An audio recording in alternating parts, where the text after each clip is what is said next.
yet another CRT television from Sony. This is the Sony KV-XG29M30. It was released by Sony in Australia in the year 2001. It features a 68cm 4:3 aspect ratio CRT. Let's now have a look around it, including the connections on the back. Going down to the front of the television, the flap is down, and we have our connections there.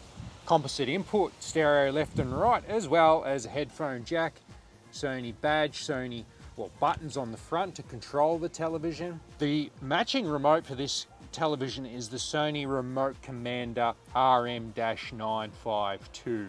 A view to see the side profile of the television. It's actually starting to rain, so I'm going to have to be very quick here. On top of the television, we see an area where we can mount a subwoofer. However, there's a connection point, or only a physical point that keeps that subwoofer on. However, there are no connections on the back, no speaker terminals for a subwoofer. There's our label, Sony model number, and made in China, not Singapore, Malaysia or Japan, made in China. Maybe a sign again of being a little bit of a cheaper model perhaps in this one. There's our connectors, 2 inputs and 1 output. No S-video at all on the front or the back or the sides. Again, or beginning with the theory of perhaps a bit of a cheaper set, just very basic in inputs and outputs. Let's have a look inside the behemoth. Entering the belly of the beast, let's look at the tube first. Let's get down to that label there. Can you see that? Sony M68, monitor grade M68 NLH090X, made in China. Magnet on the tube, another magnet, few strips. Nothing unusual to see there. Here's a bit more detail, getting very specific on model numbers. So you can see that it's SCC-U55A-A. That'll be its real true specific model number for Australia. March 2001, so our date is correct. A little bit of a suffix ID, SAU3. Down to the chassis. Now, according to the service manuals, which there are 2, there's a supplementary and the main service manual. The chassis should be the B3 chassis. There we go. It's just a moderate sort of sized chassis with a few little subboards on the side.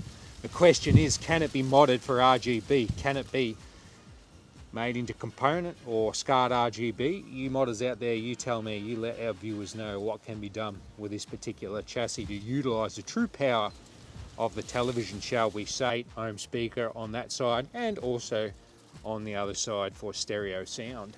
The television is turned on with the all familiar blue Sony screen, looking good. One thing that comes to mind immediately is that when you change input, so we'll go from video 1 to video 2.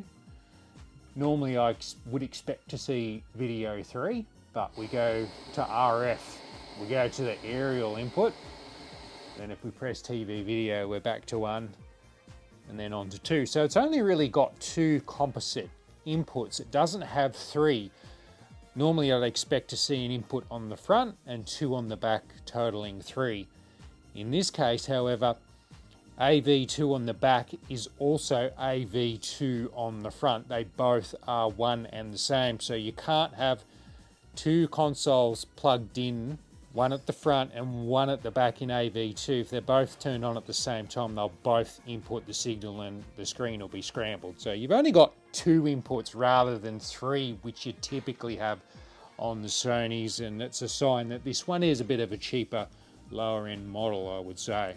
As far as our menu selection or options is concerned, there's no flash on-screen menu. It does obviously have on-screen display, but it's a matter of pressing the button on the TV or the remote to go through each parameter. So starting with pictures and picture adjustments, then we go into sound, surround off, language English, color system auto, PAL, SICK, NTSC 3.58 and 4.43, stick with auto. Then we have a rotation, which I've already adjusted a little bit. That will be determined more accurately once we get a picture on screen from a console or so forth, which we might do next, or perhaps we'll go into the service menu. Check this out. This is not the service menu, but a self-diagnostic screen that I've just entered. I'll put on screen the method to get into this self-diagnostic screen test. It's very similar to Sony's service menu access. The good news is, though, that it's not reporting any faults because all those values, all those zeros, represent no fault. So that's a good thing indeed. And to get out of it, you simply just turn off the TV and turn it back on. In the service menu this time, and to the best of my ability, the 50 represents that we're in PAL or CCAM. Over here, software version 1.1c. Not sure on the hour counter here. It's either FF3 or 335B. If it's FF3, so it's in hexadecimal, if it's that, it's about 4,000 hours, and if it's 335B, it's about 13,000 hours of use. You'll have to look up the service menu, service manual, to see what represents what before you make any adjustments, and look how to save it in the memory. But I'm not going to modify anything at this point. Not while I'm sort of going blind like this. And to get out, just turn it off and back on again. Got the PAL NES hooked up to the television via composite video. I've noticed over quite a few videos recently that this NES has developed some jail bars. There's some vertical lines that are quite noticeable on the blue screen. So I'm going to have to address that for the future, because I don't want these test subjects interfering with what the actual television looks like. I want the source material good, and this NES is not doing the job. So I might have to RGB mod it, composite mod it, get a clean source of picture come out of it one way or another. But that doesn't matter right now. My purpose is to test the light gun. One more go. Pure flat screen, no trouble. There we go, that's confirmed.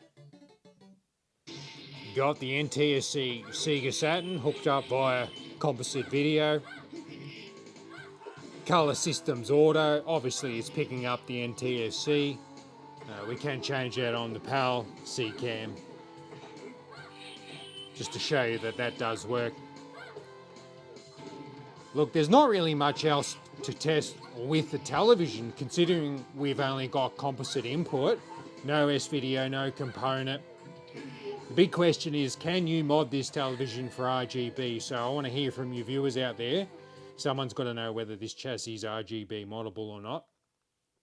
For others, this is probably a beginner's television set. I get a lot of customers buying TVs mainly for video game use, but a lot of them aren't aware of SCART and component. They're happy if it's got composite video. They're happy if it's got the yellow plug, and that's what they're looking for. And something like this is quite suitable for their needs. However, for the connoisseurs of CRT, something like this is a bit perhaps too basic. A lower end set, no S-video, no component, no SCART. Sony if you want it, but a basic set, a cheaper set. I've given you the lowdown on it, so it's up to you whether you would like it or not, but I would certainly prefer to go with something else rather than this. But thank you again for watching. Yet another Sony ticked off the list.